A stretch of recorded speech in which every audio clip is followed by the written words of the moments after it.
नमस्कार। नमस्कार में दम नहीं है तो बिल्कुल अपना दम दिखाना है, जोश दिखाना है, क्योंकि जोश वाले इंसान ही हमेशा कामयाबी तक पहुंचते हैं, लेकिन ढीले लोग नहीं पहुंचते। तो जैसे कि आप जानते हो कि नाम मेरा रामपाल है, आर्मी से रिटायरमेंट होकर के मुझे ये मौका मिला। तो ये मौका मुझे किसने दिया? हमें लगता है कि इन्होंने दिया, लेकिन ये मौका कौन देता है? भगवान। तो सबसे पहले नंबर हम भगवान का दिल से धन्यवाद करते हैं। उसके बाद मैं धन्यवाद करूं अपने माँ बाप का, जिन्होंने हमें जन्म दिया, पाला पोसा, बड़ा किया, आज हम यहाँ तक पहुँचे हैं। उसके बाद धन्यवाद करते हैं हमारे ग्रेट मेंटर, जिनकी वजह से हम बोलने के काबिल बने, जिनकी वजह से आज यहाँ तक हम पहुँचे हैं, जिनकी वजह से हमें चलना हमें सीखा, जिनकी वजह से हमने कपड़े पहनने सीखे। मैं बताऊं कि पहले हम बोलते थे कि हम सब कुछ जानते हैं, लेकिन बाद में जब हमने देखा कि हम कुछ जानते ही नहीं थे। तो इसी तरीके से उन्होंने, उसके बाद हमारी जो सेफ शॉप संस्था है, हम इसका दिल से धन्यवाद करते हैं, जो पूरी दुनिया की सबसे बेहतरीन ऐसी संस्था किसी के पास नहीं होगी जो कि हमारे पास है। इसके लिए भी भगवान का धन्यवाद करें कि उन्होंने हमें ऐसी कंपनी सेफ शॉप के रूप में दी, जो कि दुनिया की सबसे नंबर 1 कंपनी है। उसके बाद हमारे पास कंपनियां तो बहुत है मार्केट में, पूरी मार्केट भरी हुई है, पूरी इंडिया भरी हुई है कंपनियों से, लेकिन कंपनियों के साथ जो हमें कामयाब करने के लिए एक एजुकेशन सिस्टम है हमारे पास, जिसको हम बोलते हैं SSS सिस्टम, वो बहुत सी कंपनियों के पास नहीं होता है, जिसकी वजह से वो थोड़ा दूर तक तो जाते हैं, लेकिन फिर रुक जाते हैं, फिर थोड़ा दूर तक जाते हैं, फिर रुक जाते हैं। लेकिन हमारे साथ ऐसा एक एजुकेशन सिस्टम है, जिसकी एजुकेशन पा करके एक आम इंसान भी एक खास इंसान बन सकता है। उसके बाद में मैं बात करूं, पहले मैं अपने बारे में आपको बता ही दिया है। बात करते समय शायद मैं पढ़ा लिखा काम हूं, पहले बोल रहा हूं, क्योंकि ये वीडियो कल YouTube पे भी जाएगी, बहुत से पढ़े लिखे लोग भी इसको सुनेंगे या इसको देखेंगे, लेकिन वो मेरी बातों को ना दे करके मेरी भावनाओं को समझे।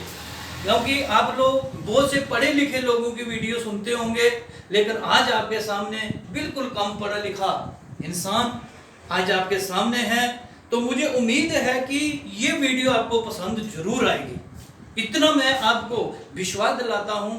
क्योंकि कुछ ऐसे इंग्लिश के वर्ड में बोलूंगा, शायद वो सही ना हो, इसलिए मैं आप सबसे पहले नंबर हाथ जोड़ के माफी मांगूंगा। उसके बाद में आज मैं सच्ची बातें करूंगा। क्या करूंगा? बिल्कुल सच्ची बातें करूंगा। तो बोला जाता है कि सच्चाई थोड़ी कड़वी होती है, अगर वो भी किसी को अच्छी ना लगे, उसके लिए भी सबसे पहले नंबर में आप सबसे हाथ जोड़ करके माफी चाहूंगा कि अगर किसी को वो मेरी बात अच्छी ना लगे, क्योंकि सच्चाई हमेशा कड़वी रहती है, उसके लिए चाहे मुझे अपना भाई समझ लें, समझ के माफ करें, चाहे मुझे अपना दोस्त समझ के माफ करें, तो चाहे मुझे अपना दुश्मन समझ के माफ करें, क्योंकि माफ ही जरूर कर देना। क्योंकि सच्चाई के साथ के सामने जब इंसान आता है, बोलते हैं कि आईने के सामने जब हम खड़े होते हैं तो आईना उसी टाइम हमारी तस्वीर जो है दिखा देता है।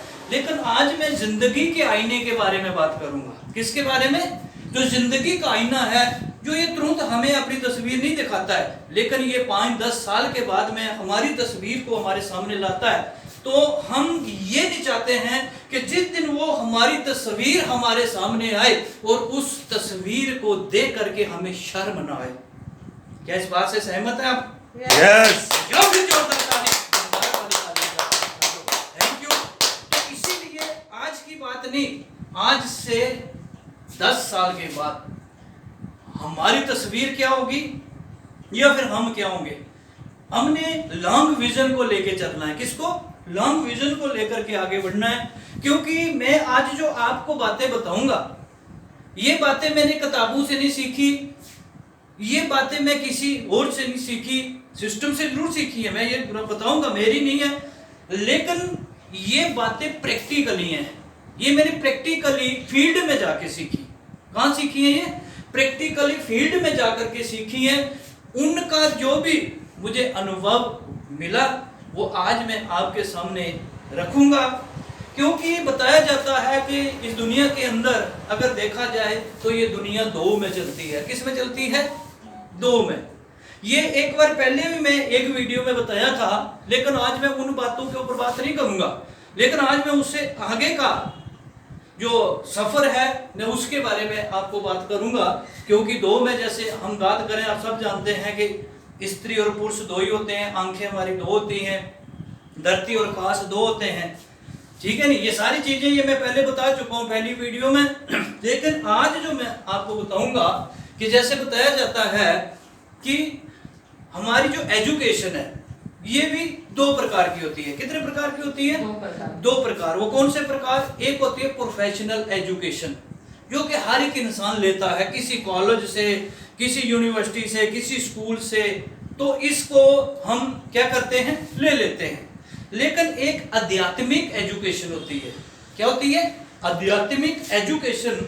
लेकिन हम ज्यादातर एक एजुकेशन के ऊपर ही हमेशा जोर देते हैं, चाहे हमारे बच्चे हों, चाहे हमारे भाई बहन हों, चाहे कोई समाज में भी हमें मिले, तो हम एक ही बात कर उसको बोलते हैं। कौन सी एजुकेशन के बारे में उसको हम प्रमोट करते हैं?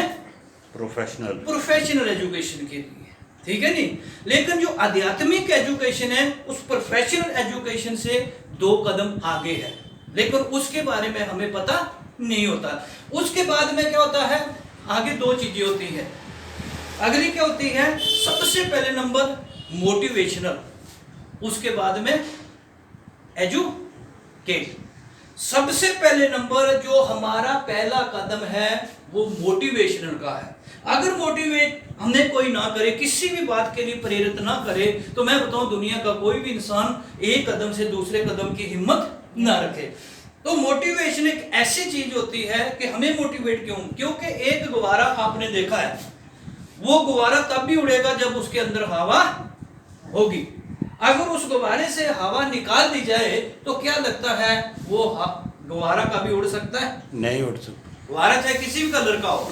लेकिन इसी प्रकार से अगर हमारे अंदर मोटिवेशनल नहीं है, यानी कि हम मोटिवेट नहीं है, तो मैं बताऊं कोई भी इंसान वो कहीं भी किसी भी फील्ड में वो आगे नहीं बढ़ सकता है। तो सबसे पहले नंबर हमें क्या है? मोटिवेट और एजुकेट। ये दो चीजें का भी बैलेंस हमेशा रहना चाहिए और होना चाहिए, और इसके बारे में भी हमें पता होना चाहिए। तो कई बार जब हम फील्ड में जाते हैं तो लोग हमें बहुत से बोलते हैं कि आप लोगों को मोटिवेट करते हो। क्या करते हो? मोटिवेट कर देते हो, जिसकी वजह से लोग आपके साथ जुड़ जाते हैं। तो अभी मैं आपको बताऊं कि अगर हमारा बच्चा जब छोटा सा होता है, 2 साल का, 2 साल का, 3 साल, 2.5 साल का, तो उसको हम मोटिवेट कहाँ के लिए करते हैं?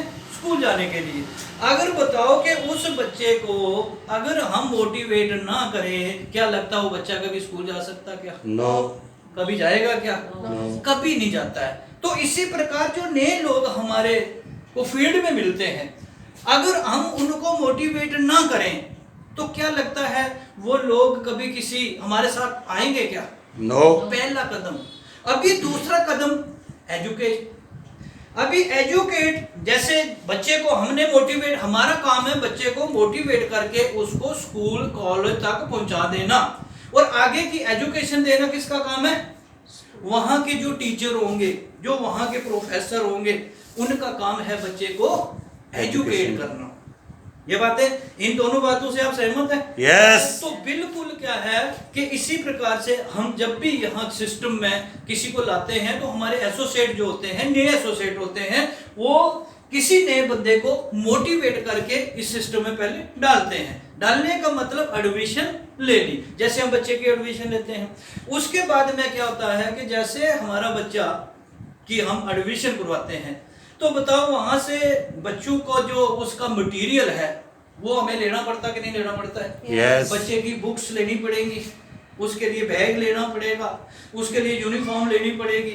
वह किस दिन को कौन सी यूनिफॉर्म बच्चा पहनेगा, वो अलग अलग उसकी यूनिफॉर्म पूरा पैक हम लेंगे कि नहीं लेंगे? yes. वो पैक लेने के बाद में फिर हम बच्चे को डेली कहाँ भेजेंगे? स्कूल में भेजेंगे। वो बच्चा डेली स्कूल जाएगा, और कुछ पहले तो वो बहुत नखरे करेगा। क्या करेगा? बहाने लगाएगा, कभी बोलेगा वो रोएगा, कभी बोलेगा मुझे सिर दर्द हो रही है, कभी बोलेगा मुझे पेट दर्द हो रही है, मतलब कि बहुत से बहाने।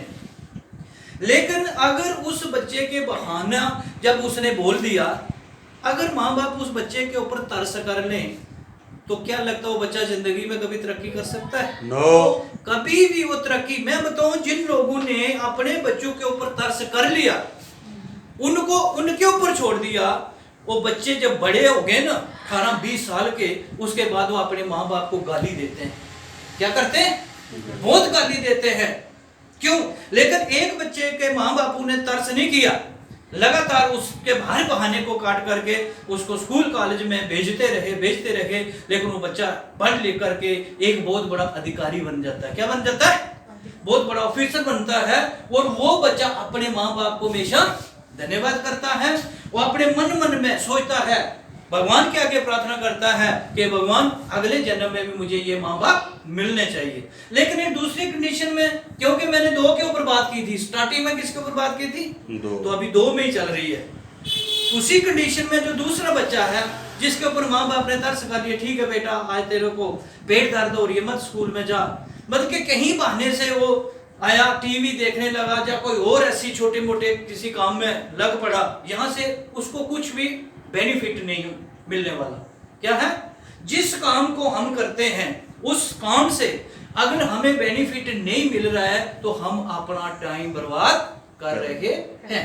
लेकिन उस काम को करने से, अगर जरूरी पैसा बेनिफिट नहीं होता है, अगर उस काम करने से हमें एजुकेशन मिल रही है, हम समाज के लिए काम करने के लिए, ठीक है, खुद के लिए, अपने देश के लिए, तो उस काम को अगर कर रहा तो उसको कर देना चाहिए। लेकिन कुछ काम ऐसे होते हैं, मान लिया एक बच्चा पिक्चर देख रहा, 2-2.5 घंटे की पिक्चर देख रहा, क्या लगता है उस पिक्चर देखने से उस बच्चे को कुछ मिलेगा क्या? नो। कोई मिलने वाला है? नो। वो 2-2.5 घंटे क्या हुए? बर्बाद हो गए। उसने अपनी जिंदगी के 2.5 घंटे बर्बाद कर दिए। लेकिन पर डे 2.5 घंटे अगर वो बच्चा बर्बाद करेगा तो एक महीने में कितने घंटे उसके बर्बाद हो जाएंगे? 70 घंटे। कितने घंटे उसकी जिंदगी के चलेंगे एक महीने में? 70 घंटे चलेंगे। लेकिन एक साल में उसके कितने घंटे चले जाएंगे? क्योंकि ये हम कैलकुलेट करते ही नहीं है। ठीक है, नहीं है? आधी जिंदगी तो चली गई, ऐसे ही है। लेकिन जब वो बड़ा होगा तो उसके हाथ में क्या होगा? गरीबी, लाचारी, भूखमरी। वो भगवान को दोष देगा, अपनी किस्मत को दोष देगा, समाज को दोष देगा, अपने माँ बाप को दोष देगा। लेकिन गलती किसने की थी? खुद ने। गलती किसकी है? खुद की गलती को ना दे करके दोष किसको दे रहा है? दूसरों को। लेकिन समय रहते हुए वो समझा नहीं। तो इसी प्रकार हमने क्या करना है कि जब भी कोई हमारे साथ यहाँ आए उसको ऊपर कभी तरस नहीं करना। क्या नहीं करना है? अगर तरस कर लिया तो एक दिन वो आपके साथ आया हुआ एसोसिएट आपको गाली देगा, आपको गाली सुननी पड़ेगी। जब बहुत से कंडीशन में हमने देखा है कि बहुत से लोग एक कंपनी को छोड़ के दूसरी कंपनी में क्यों जाते हैं? क्या कारण है? हमने केयर नहीं की उनकी। वो भी गलती हम उनकी नहीं बोलेंगे, उनकी केयर करना बहुत जरूरी है। जैसे हम अपने बच्चों की केयर करते हैं, उसी प्रकार हमारी टीम के जितने एसोसिएट होते हैं बच्चों से ज्यादा उनसे प्यार करना पड़ता है। अपने बच्चे जो हैं वो बड़े होकर के पता नहीं हमें पूछेंगे कि नहीं पूछेंगे, ये कोई गारंटी नहीं है। लेकिन जो ये सेफ शॉप के जो बच्चे हैं ये बड़े होकर के, मैं बताऊं, आपकी इतनी सेवा करेंगे, आपको इतना फल देंगे कि जिसके बारे में आपने कभी सोचा ही नहीं।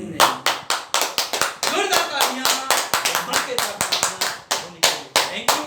तो अभी मैं आपको बताऊंगा कि जैसे हम फील्ड में जाते हैं, बहुत से लोगों से हम मिलते हैं, बहुत से पढ़ी लिखी लेडीज जो हैं कि उनसे मिल करके मुझे तो बहुत दुख होता है। मैं बोलता अगर आपने इतनी, जैसे देखो हमारा बच्चा है, हमारा छोटे से छोटे बच्चे हैं, हम अपने बच्चों के ऊपर कितनी आस लगा के बैठे होते हैं। हमारा बच्चा को हम ये एजुकेशन दिलाएंगे, इसको डॉक्टर बनाएंगे, इसको इंजीनियर बनाएंगे, इसको पायलट बनाएंगे, इसको ये बनाएंगे, ये बड़ा होकर के हमारा नाम रोशन करेगा, हमारी शान होगी। बल्कि कितने सपने हम संजो के कर बैठे हुए हैं। ये बात सही है कि नहीं है? लेकिन कभी हमने ये सोचा है कि हम भी किसी के बच्चे थे? भले हम अभी बड़े हो गए हैं, क्या कभी सोचा कि हम भी किसी के बच्चे थे? जैसे आज हम अपने बच्चों के लिए सोच रहे हैं, तो क्या लगता हमारे माँ बाप ने हमारे लिए नहीं सोचा होगा कि ये मेरा बेटा मेरी बेटी बड़े होकर के पढ़ लिख करके हमारा नाम रोशन करेंगे, इनकी वजह से हमें बहुत मान सम्मान मिलेगा? क्या उनके सपने नहीं थे? क्यों हम भूल गए अपने माँ बाप के सपने को? अपने बच्चे के सपने को हम देख रहे हैं, लेकिन माँ बाप के सपने को क्यों भूल गए? क्या लगता है ऐसा ये बात अच्छी है क्या? एक पढ़ लिख करके मैं बताऊं कि मैं एक परिवार से मिला, उन्होंने बताया जी हमारे बच्चे बहुत पढ़े लिखे हैं। क्योंकि मैंने पहले माफी मांग ली है, किसी को बात कड़वी लगे, क्योंकि सच्चाई में बता रहा हूं आपको, बहुत पढ़े लिखे बच्चे अच्छी डिग्रियां लेकर के। तो मेरी उनसे बातचीत हुई, तो मैंने उनसे बोला जी आपके बच्चे इतने पढ़े लिखे डिग्री वाले, बताओ कितनी कमाते हैं, उनकी पर मंथ की सैलरी क्या रहती होगी? तो उन्होंने बोला जी 15 से 20 हजार रुपया। कितनी डिग्रियां देखो तो इतनी, सैलरी देखो तो इतनी, लेकिन वो क्या है? संतुष्ट हैं। क्या बोल रहे हैं? हम तो संतुष्ट हैं। लेकिन एक परिवार से मैं मिला जिनके बच्चे कम पढ़े लिखे थे, मेरी उनसे बातचीत हुई, तो उन्होंने मैं बोला जी आपके बच्चे किस एज के हैं, क्या क्या पढ़ाई लिखाई? क्योंकि हम जब भी फील्ड में जाते हैं, जब किसी इंट्रोडक्शन हमारी होती है, तो सबसे पहले हम परिवार के बारे में पूछते हैं। क्या पूछते हैं? परिवार के। तो उन्होंने बोला जी हमारे बच्चे 2 हैं, लेकिन ज्यादा पढ़े लिखे नहीं है। ठीक है नहीं? तो मैं बोला तो फिर क्या कमाते हैं? बोलते कमा लेते 50-60 हजार रुपया। कितना? 50-60 हजार रुपया कमा लेते हैं। जोरदार ताली बजाओ। Thank you. अभी मुझे बताओ, पढ़े लिखे जो है 15-20 हजार कमाते हैं, जो कम पढ़े लिखे हैं वो 50-60 हजार कमाते हैं। अभी मुझे बताओ बढ़िया कौन है? फिर अपने बोलते हम तो पढ़े हैं। अरे पढ़ने से क्या हो जाता है? कमाता कितनी है वो बता। डिग्री बताते हैं, डिग्री से दिखाने के लिए होती है, डिग्री से पेट नहीं भरता है, डिग्री से कपड़े नहीं खरीदे जाते हैं। लेकिन आपकी इनकम जो आपके पास 1 नंबर की, वो भी 1 नंबर की बोलूंगा मैं, 2 नंबर की कभी मत लेना, भले भूखे रह जाना, लेकिन 1 नंबर की मेहनत की कमाई की बात कर रहा हूं मैं। किसकी? मेहनत की कमाई तो हमें लेनी चाहिए। क्या इस बात से आप सहमत हैं? Yes. तो इसीलिए पढ़ना लिखना अच्छी बात है, लेकिन पढ़ लिख करके कमाना, उससे भाई पढ़े तो ज्यादा कमाओ ना, कोई कमी है पैसा कमाना? आज के जमाने में किस चीज की कमी है? लेकिन एक ही जगह बोला बस, फिक्स माइंडसेट। क्या फिक्स? 10 मिल रहा तो उसी में मर रहा, बोला मैं बड़ा कमा रहा हूं, चूड़ा हो रहा है ऐसे। 20 मिल रहा तो उसमें बोला, मुझे लगता है कि उनका एक पुर्जा खराब हो गया है। क्या हो गया है? उनका को चेक कराने की जरूरत है कहीं ना कहीं। अपने आप को चेक कराएं, क्योंकि उनकी डिजायर, उनकी इच्छा मर गई है। ठीक है नहीं? बोला जाता है कि भाई आपके अंदर क्या होना चाहिए? अगर आप 10 हजार कमा रहे हो ना, आपकी अगली इच्छा होनी चाहिए मैं 20 कैसे कमाऊं। 20 कमा रहे हो तो आपकी डिजायर होनी चाहिए कि मैं 30 तक कैसे पहुंचूं। अगर 30 कमा रहे हो तो 50 तक के बारे में अगली सोचो। अगर 50 कमा रहे हो ना तो आप 70 के लिए सोचो। 70 कमा रहे हो तो 1 लाख के लिए सोचो। अगर 1 लाख कमा रहे हो तो आप 2 लाख के लिए सोचो, क्योंकि आप अपनी डिजायर को बढ़ाओ। क्या? खराब पुर्जा मत करो। मैं बोला, मिला एक लेडी से, डिग्रियां मुझे याद नहीं कितनी बताई उन्होंने, लेकिन बोला मेरी चाहत ही नहीं है, हमें सिर्फ 2 टाइम की रोटी मिलनी चाहिए, हमें घूमने की भी शौक नहीं है। सब कुछ उनका खत्म हो गया, डिजायर उनकी खत्म हो गई है। बोला जाता है कि आपने कोई भी मोटर देखी होगी, मोटर गाड़ी, मोटर कोई भी आपने देखी होगी, तो उसका एक छोटा सा पुर्जा अगर वो खराब हो जाए ना तो वो पूरी मोटर चलना काम करना बंद कर देती है, एक छोटा सा पुर्जा। लेकिन ये छोटी सी ये जो हमारी ये बॉडी की मशीन है ना, इसका एक हिस्सा भी पुर्जा है, उसको बोलते हैं क्या, इंग्लिश में बोले तो क्या बोलते हैं मास्टर, डिजायर, यही बोलते हैं। तो ऐसे उसको इच्छा हम बोलते हैं, क्या बोलते हैं, हमारी इच्छा होनी चाहिए। लेकिन कईयों लोगों का वो पुर्जा खराब हो गया, तो बताओ जिंदगी में वो करेंगे क्या, क्या करेंगे जिंदगी में। हम इस समाज में आए हैं, हम ये नहीं बोलते अपने लिए हम क्या कर रहे हैं, भाई हम अपने समाज के लिए क्या कर रहे हैं। खाली अपने बच्चों के बारे में, अपने घर में जो सोचा बोला अपने लिए जिए, तो क्या जिए, जीना उनका है जो हुरू के लिए जीते हैं। जोरदार तालियों चाहिए। तो हमेशा अपने बारे में नहीं सोचना है, अपने मेरे 2 बच्चे हैं बस यही है मेरी पूरी दुनिया ना, उसे उठ बाहर निकल के देखो। आपके पास जो ज्ञान है आप समाज को दो, अपने बच्चों के लिए अच्छी बात है सोचना, मैं नहीं बोलता हूं क्यों, पहला काम अपने लिए, फिर भी आपके पास आप बाहर भी देखो, किसी के बच्चे कोई गरीब लोग हैं उनकी मदद करो। आप पढ़े लिखे हो, आपके अंदर हुनर है, भगवान ने आपको देके रखा है, लेकिन क्या है ही नहीं, सपना ही नहीं आगे का। तो बोला जाता है कि जिसका सपना नहीं होता है, यहां भी 2 प्रकार के लोग बताए गए हैं, क्योंकि मैंने स्टार्टिंग किसके की थी, 2 पे की थी, 2 पे, क्योंकि ऐसी सच्ची बातें करूंगा, कड़वी जरूर हैं लेकिन फायदेमंद बहुत हैं। तो 2 प्रकार के प्राणी दुनिया में पाए जाते हैं, लेकिन सपना किसका है और किसका नहीं है आज वो भी बताऊंगा। अगर हम इंसान बन के इस दुनिया में आए हैं, हम सपने को नहीं देख रहे हैं या हमारा सपना है ही नहीं है, तो फिर समझ लेना कि हम क्या है, अपने आप में समझ जाना हम क्या है। एक इंसान ही है जो सपने को देख सकता है और सपने को पूरा कर सकता है, पहला प्राणी, क्योंकि 2 प्राणी की बात की थी मैंने। अभी दूसरा प्राणी भी इस दुनिया में है, इंसान को भी भगवान ने बनाया और उसको भी भगवान ने बनाया, क्योंकि वो भी भगवान की बनाई हुई चीज है, लेकिन वो क्या है, वो न सपना देख सकता है, अगर वो देख भी ले तो उसको पूरा नहीं कर सकता है। वो क्या है, पशु। क्या है वो, पशु है। क्या लगता है कि पशु कभी सपना देख ले तो पूरा हो जाता है? उसको जो चीज आप दोगे वही खानी पड़ेगी, मजबूरन उसका मन नहीं कर रहा है तब भी खानी पड़ेगी। अगर उसको आपने सूखा चारा डाला है ना, वो सूखा ही खाएगा बेचारा, लेकिन मन तो उसका कर रहा कि मैं हरा हरा खाऊं, पर वो खा नहीं पाएगा, क्योंकि जो आप उसको डालोगे ना वही उसको खाना पड़ेगा। अगर उसको प्यास लगी हुई है, मन उसका पानी पे कर रहा कि मैं पानी पीऊं, लेकिन आपने उसके आगे जाके चारा डाल दिया है, तो क्या लगता है वो पानी पी सकता है क्या? वही खाएगा। अभी उसको अच्छा नहीं लग रहा लेकिन उसको खाना पड़ेगा, क्योंकि वो ना सपना देख सकता है ना सपना पूरा कर सकता है। अगर किसी के अंदर सपना नहीं है तो समझ लेना कि उसमें और इसमें कोई फर्क नहीं है, वो दोनों एक ही जैसे हैं।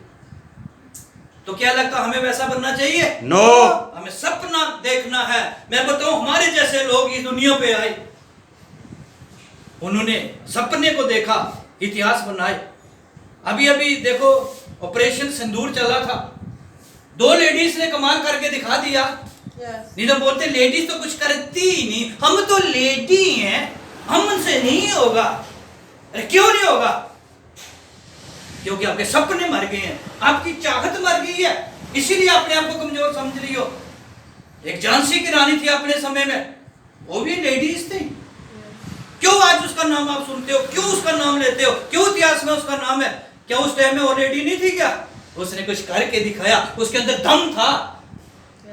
इसी तरीके से हम भी, हम भी उससे कम नहीं है। उसके अंदर जो भगवान ने डाले थे ना, वही इससे पुर्जे हमारे अंदर भी डाले हुए हैं। हमें लगता हमारे काम में, काम नहीं, खराब हो गए, चेक कराने पड़ेंगे। तो क्या लगता है हमें डिजायर अपनी बनानी चाहिए? यस। सपना देखना चाहिए? यस। तो क्यों नहीं देखते हैं लोग, बताओ?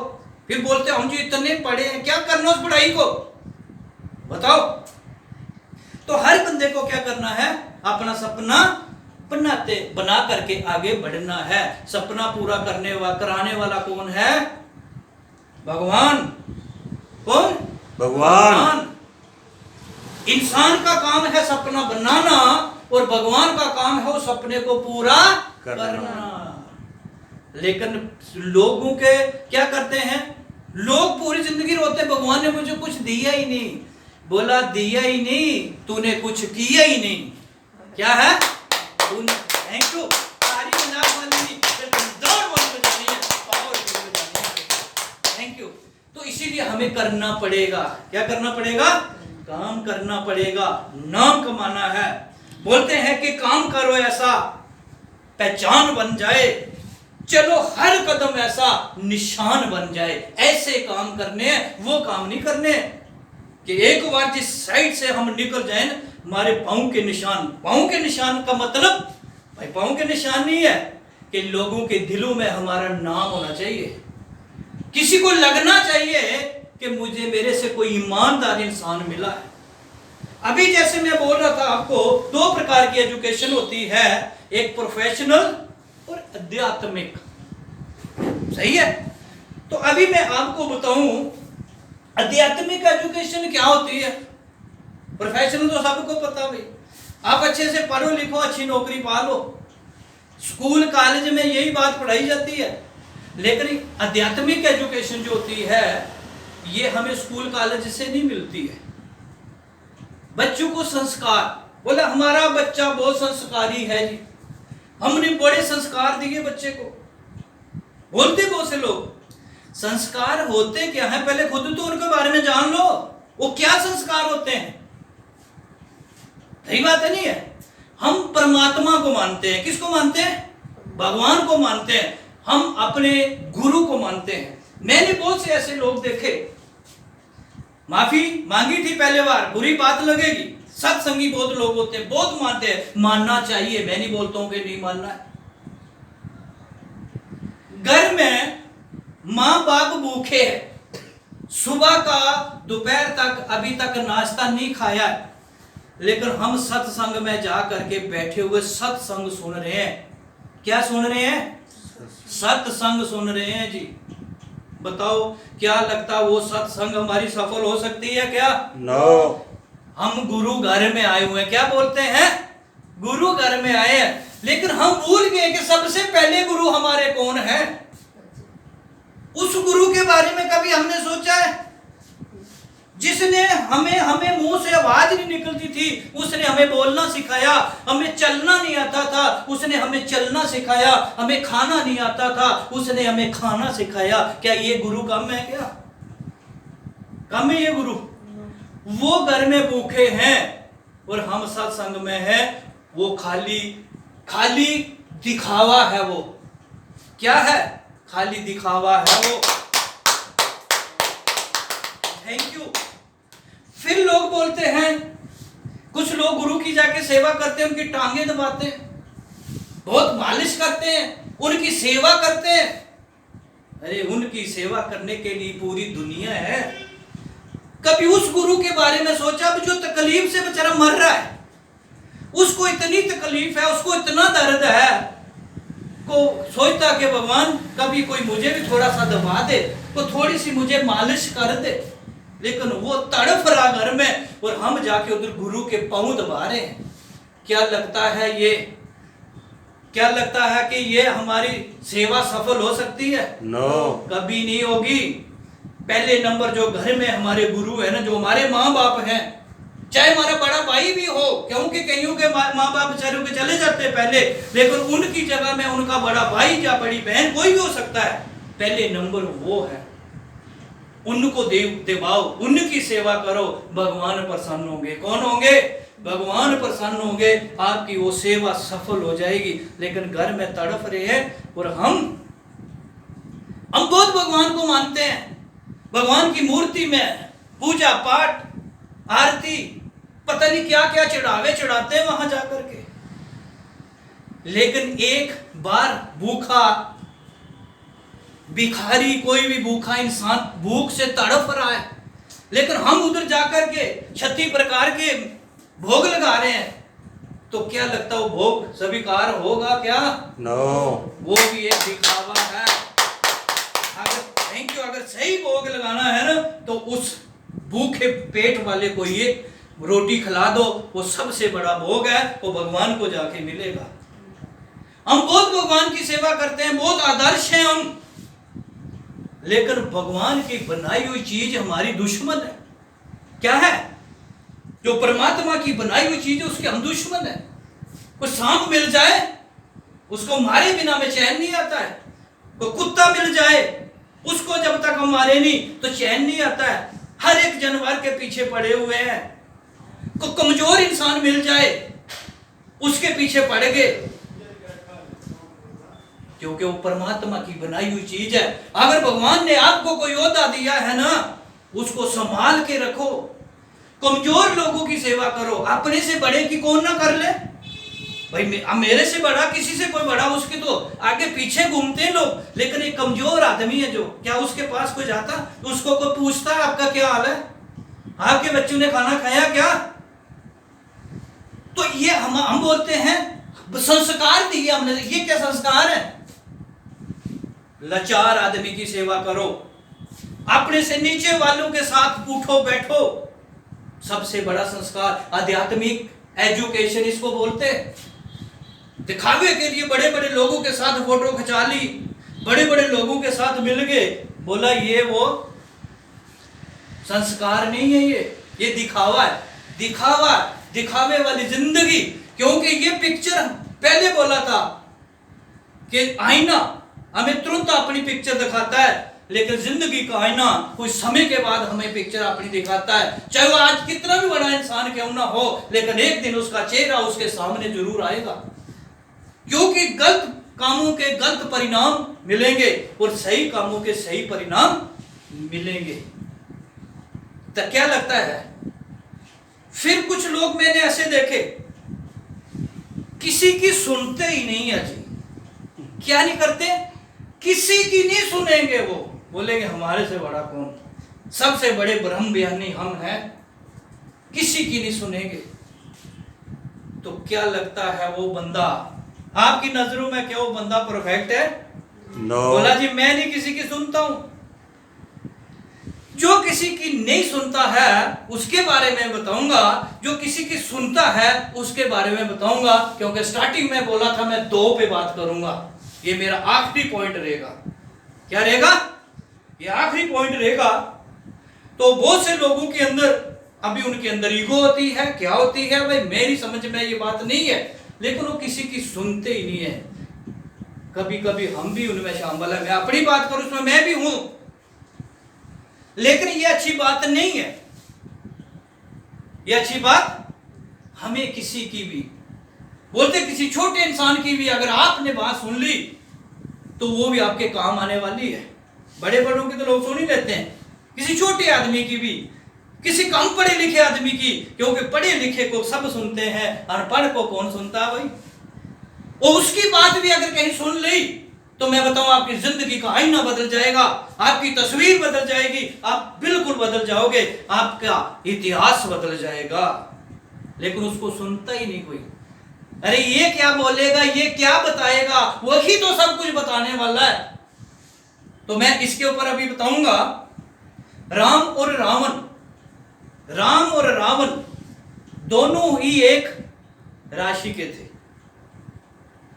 कभी कभी हमारे पर रहता है जी हमारे ग्रह दिशा खराब चल रहे हैं, हमारी राशि खराब है, हमारा ये खराब है। कुछ खराब नहीं होता, सब सही होते हैं। लेकिन हमारे कर्म जो है वो खराब है तो खराब परिणाम, सही है तो सही परिणाम। अभी मैं बताऊं कि रावण था जो, राम और रावण दोनों एक राशि के थे, दोनों ब्रह्म ज्ञानी थे, दोनों ही क्या थे। लेकिन इनमें फर्क क्या हुआ, एक भगवान बन के हर दिन पूजे गए और एक रावण जो है हर साल जलाया जाता है। इसमें क्या अंतर हो सकता है, क्या आप जानना चाहोगे? यस। कि इसके अंदर क्या अंतर था? एक ही अंतर था कि रावण किसी की बात नहीं मानता था। रावण को रावण के बाप ने भी समझाया, बेटा ये ऐसे काम मत कर, लेकिन उसने नहीं मानी। बोला मेरे से बड़ा कोई नहीं है, मैं ही हूं, मैं ही मैं हूं, मैं ही मैं हूं। सही है, बहुत समझाया। उसकी पत्नी ने उसको समझाया कि पतिदेव इस रास्ते को छोड़ दो आप। नहीं बात मानी। उनके भाई ने उनको समझाया कि भाई साहब ये काम आप छोड़ दो, ये अच्छा नहीं, हमारे कुल के लिए अच्छा नहीं है, हमें सार दिखते हैं। लेकिन रावण ने नहीं मानी। रावण के जो राजा था, उसके मंत्री थे जो, उन्होंने भी आके समझाया कि राजा साहब ये काम हमारे लिए भारी पड़ेगा, ये छोड़ दो, लेकिन नहीं मानी। ना मानने का उसको परिणाम आज आपके सामने है कि रावण को हर साल में जलाया जाता है, हर साल में। लेकिन इसकी एक ही बात है कि उसने किसी की सुनी नहीं। अभी जिन्होंने सुनी मैं उनके बारे में बताता हूं। राम थे जो, वो हर एक की सुनते थे। अरे इंसानों को छोड़ो, वो जानवरों की भी सुनते थे। क्या करते थे? उनको जो बात बताई जाए उनकी बात सुनते थे। मानना या ना मानना ये बाद की बात होती है, लेकिन किसी को सुनना ही ना सुनना ये पहली बात होती है। तो उनको अगर किसी, उनके साथ जो वानर सेना थी वो क्या थे? जानवर थे। वो क्या थे? वो उनकी भी बात उन्होंने मानी। उन्होंने बोला सब भगवान ऐसे नहीं, ये काम ऐसे करना, बोला ठीक है ऐसे ही करेंगे। उन्होंने बोला इधर से नहीं, हमने इधर से जाना, बोला ऐसे ही चलेंगे। उन्होंने सबकी मानी। आज वो भगवान हर दिन पूजे जाते हैं। क्या है? हर दिन उनकी पूजा होती है और उनको भगवान का ओहदा दिया गया। क्या दिया गया? परम पिता परमात्मा।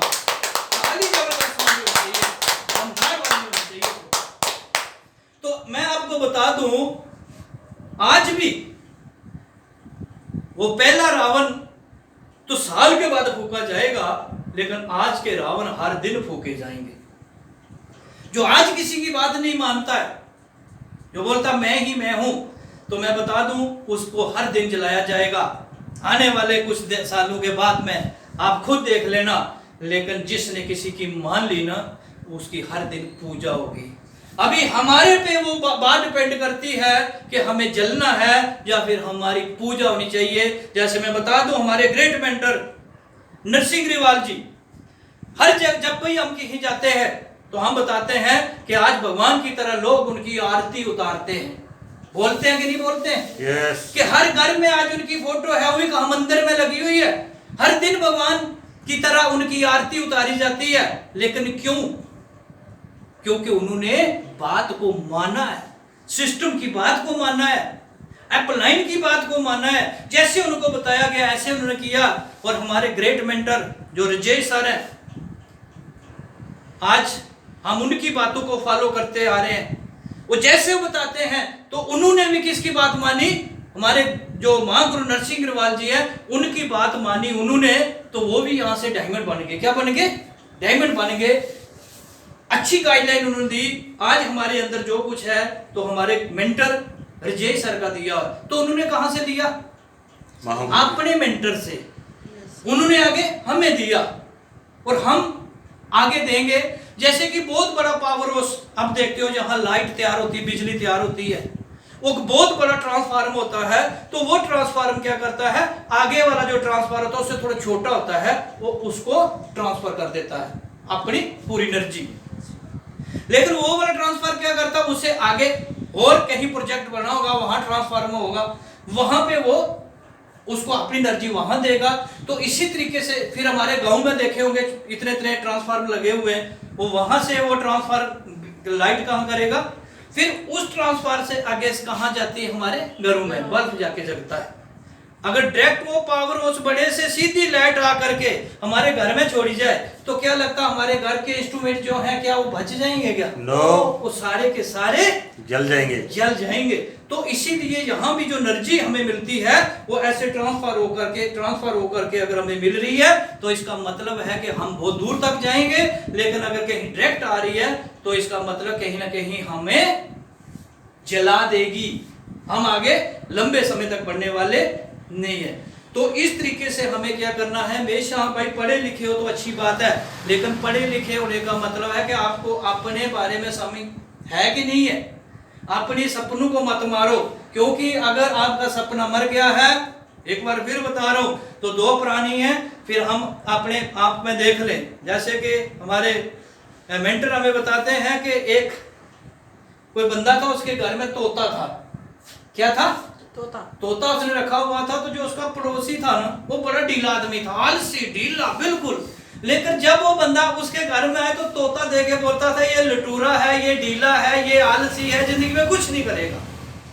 लेकिन जब वो सुनता था अपने बारे में, तो अपने बारे में अगर कोई ऐसा बोले तो बताओ बुरा लगता है कि नहीं लगता है? तो उसको बुरा लगे, वो उस मालिक को, तोते के मालिक को बोले तो देखिए क्या बोल रहा है मेरे लिए, ये गलत बात है। तो उसने तोते को समझाया, बोला ऐसे नहीं बोलना है ना, मेरा पड़ोसी है, मेरा दोस्त है। तो तोता मान गया। देखो दूसरे दिन फिर आया, तो अभी क्या हुआ कि तोते से रहा नहीं गया, क्योंकि सच बात, सच्चाई निकल ही जाती है ना, जितना भी आप उसको रोको रेगल निकल जाती है। दूसरे दिन फिर बोले, आगे फिर लटूरा आलसी कुछ नहीं करेगा जिंदगी में। उसने फिर बोला रे देख, तू का बोला समझाया। वो दिन तोते को डांटा गया। तो तोता बोला ठीक है महाराज, जैसे आप बोलोगे। अभी तीसरे दिन फिर आया, तो जब उसकी नजरें मिली तो तोता बोलने लगा, मैं बोलूं या ना बोलूं पर तू तो समझ गया होगा। सही है। तो इसीलिए हमें भाई समझना है, भाई हमें कोई बोले या ना बोले, दो प्राणियों में से हम कौन से प्राणी हैं वो हम समझ जाएंगे खुद। तो आज तक मेरा जो टॉपिक था यही था। मुझे उम्मीद है कि आपको अच्छा लगे। ये मैं मास्टर जी से रिक्वेस्ट करूंगा कि इसको YouTube पे चढ़ाए और बहुत से लोगों तक ये मैसेज पहुंचे। और अपने आप को देखो, अपने आप को जानो। आपके अंदर में भगवान ने बहुत पावर दे करके दुनिया में भेजा हुआ है। आप इतिहास बना सकते हो, आप लाखों नहीं करोड़ों की इनकम दे सकते हो, आप लग्जरी गाड़ियों में रह सकते हो, लग्जरी घरों में रह सकते हो, अपने बच्चों को इंडिया में नहीं फॉरेन में एजुकेशन करा सकते हो और बढ़िया जिंदगी जी सकते हो। सिर्फ अपने आप को पहचानना। थैंक यू, बहुत बहुत धन्यवाद।